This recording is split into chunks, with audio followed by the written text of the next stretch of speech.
legitimately use the terms like, you know, idle hands are the devil's workshop. And she means it, you know, and that's her MO.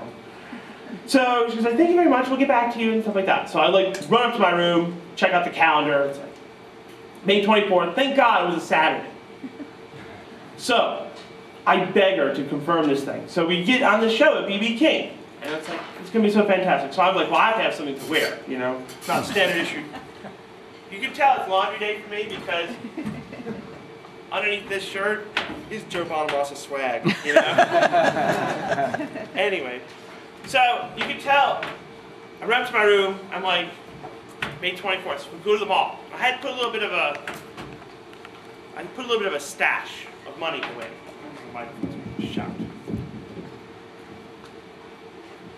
I had put like a little bit of a savings away. Because honestly, my initial goals when I started playing guitar for money were two things. One, I wanted to buy some new pickups for a Telecaster that Danny Gadden recommended. They were called Joe Bonamassa pickups, and they were $125 a piece. Now, to a 12-year-old or 11-year-old, that may as well have been $1.2 million, you know? And I wanted to buy a Super Nintendo. Now, not just any Super Nintendo, I wanted the one with like, I wanted the $129 version that had Duck Hunt. Remember, you hunt the ducks? Mm-hmm. So, made a few dollars doing it. I put some money away. Went to the mall. I bought these black pinstripe pants. This like red, I mean like this red cowboy shirt, if we turned all the lights off, it would light the room. It's iridescent. Like a Stetson cowboy hat. A bolo tie. I was in no danger of getting a date. Okay? Hat, bolo tie, and these bright yellow, like, you know, cowboy boots or something like that.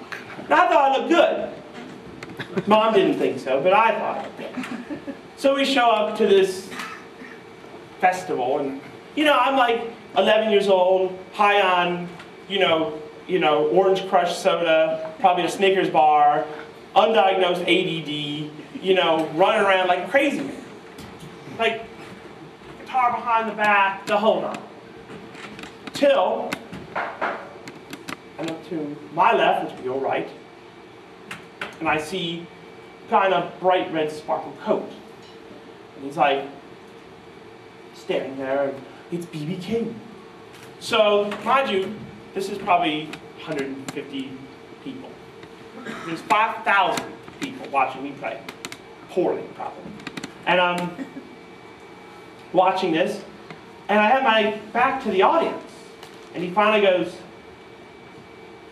So the crowd literally thinks I probably freaked out, because I'm a kid. I can't. You could do that on stage, and they still love you. At 31, not so much. So I turn, and the crowd erupts. I'm like, wow, that's cool. So afterwards, I'm done playing, and his road manager's like, Mr. King would like to see you. Fantastic. So I go into his dressing room, and he's looking me over, he's like, you're a very good son, and he has this very warm, inviting voice. He's a very good son. I've never seen anybody your age do that. He's like, very good. He goes, we were wondering if you'd like to do some more shows with us, if we could organize that with your parents. And my mom and dad are standing there, and like, so, and I'm like, I'm 11, just about to turn 12. Or just turned 12, basically. And I have this really high voice. And I'm like, thank you, Mr. King, it's so nice to be here, you know.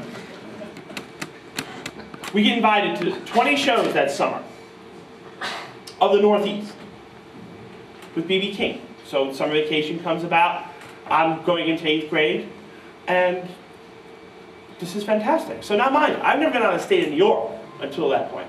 So we get into a standard issue Ford Windstar van. Now, anybody here ever owned a Ford Windstar van? I equate the suspension system on that vehicle to what the pioneers had when they crossed the Great Plains in search for gold. You felt every bump. But as soon as we crossed the Pennsylvania border, I was like a world track. Oh, I was eating my way through everywhere. Fried chicken at 2 o'clock in the morning, fantastic. This is like a world of possibilities. White Castle.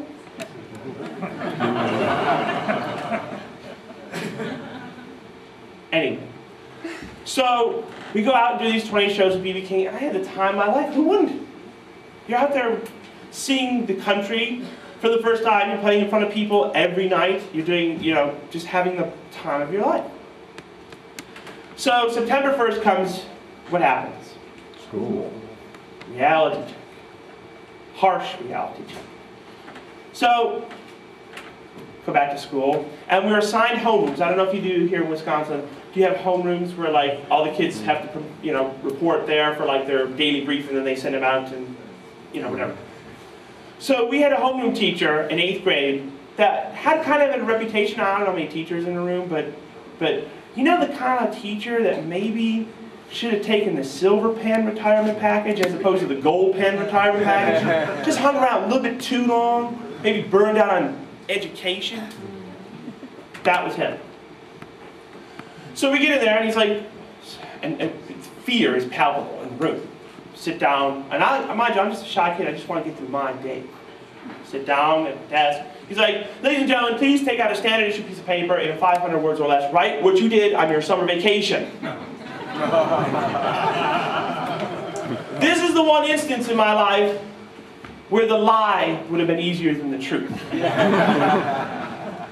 So I'm sure kids wrote, hey, we went to Egypt and saw the Sphinx. I broke out the slip and slide, broke my elbow, spent 6 weeks in a cache, rode my bike, whatever kids do during their summer vacation. Went to the beach. Joe Bonamassa writes, I toured with B.B. King.